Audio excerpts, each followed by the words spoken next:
Welcome back.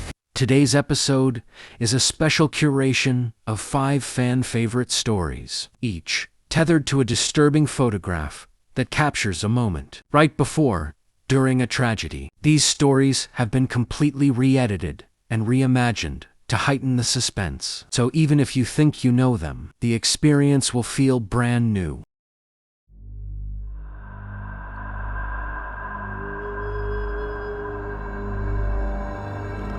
June 27th, 1957.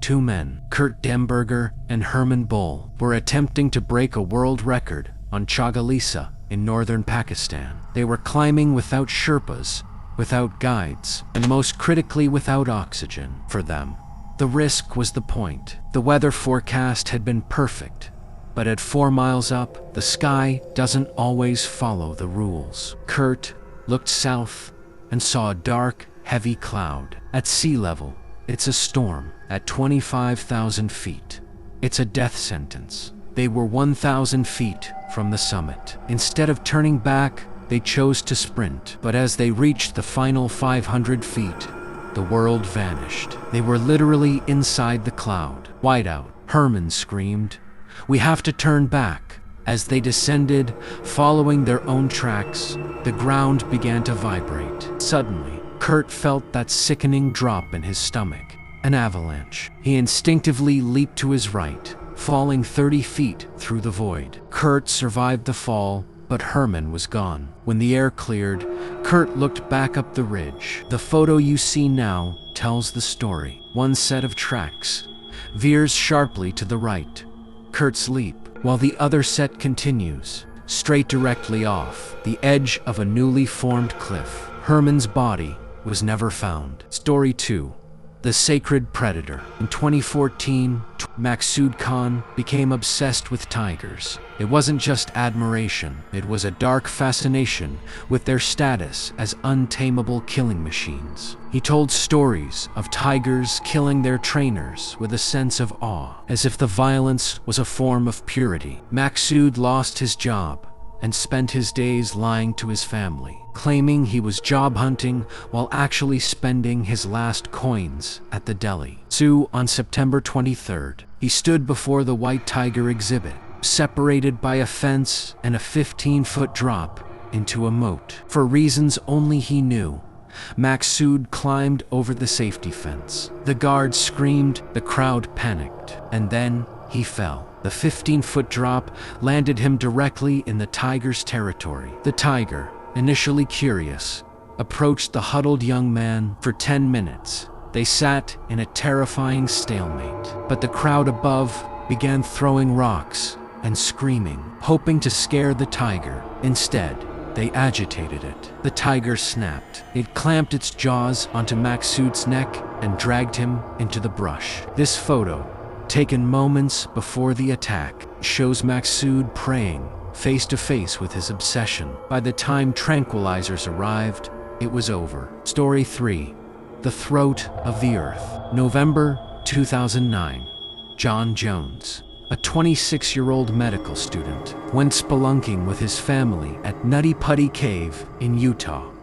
John had been a caver as a child, but now he was 6 feet 1 inch and 200 pounds. John wanted a challenge. He sought a passage called the birth canal. He found a hole he thought was the entrance and dove in head first. It was tight, but he pushed, believing it would eventually open up. John wanted a challenge. He sought a passage called the birth canal. He found a hole he thought was the entrance and dove in head first. It was tight, but he pushed, believing it would eventually open up. He exhaled his breath to squeeze past a rock lip. When he inhaled again, his chest expanded, locking him in place. He looked ahead and realized the horrifying truth.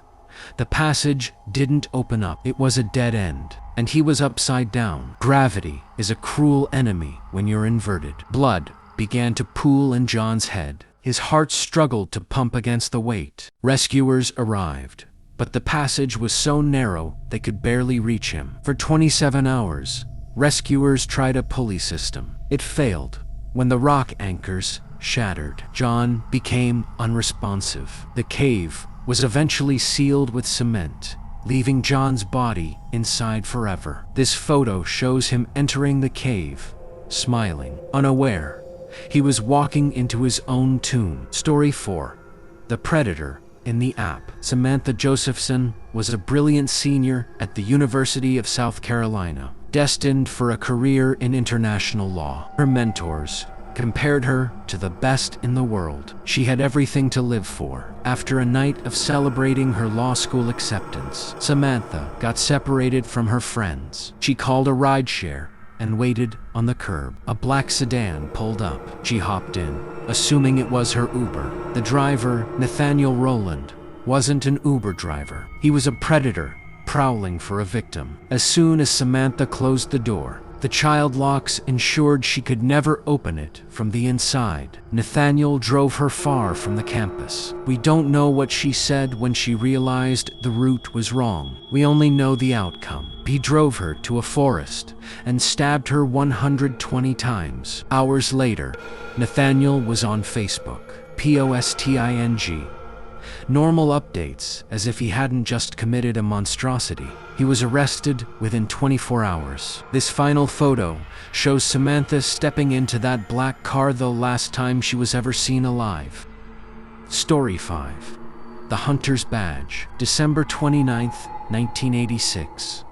Officer Craig Peyer of the California Highway Patrol was filming a news segment for NBC. The topic, how to stay safe on the highway. As the camera rolled, Peyer pointed to the Mercy Road exit and casually mentioned, "That's where they found the body of Kara Knott, a young woman strangled 2 days prior." He then gave safety tips. Don't get into a stranger's car. The segment aired, and the police phones lit up. Multiple women recognized Peyer. He was the one who had been pulling them over in the dark, forcing them to isolated spots. They also noticed something in the video. A fresh scratch over Peyer's eye. It was revealed that Peyer had murdered Kara, not after a traffic stop. The man teaching the public how to be safe was the very predator they were being warned about. He was sentenced to life in prison. Conclusion: 5 stories, 5 photos, 1 hidden image. If you found it, let me know in the comments. If you're looking for another rabbit hole to fall down, click the video on the screen right now. Until next time.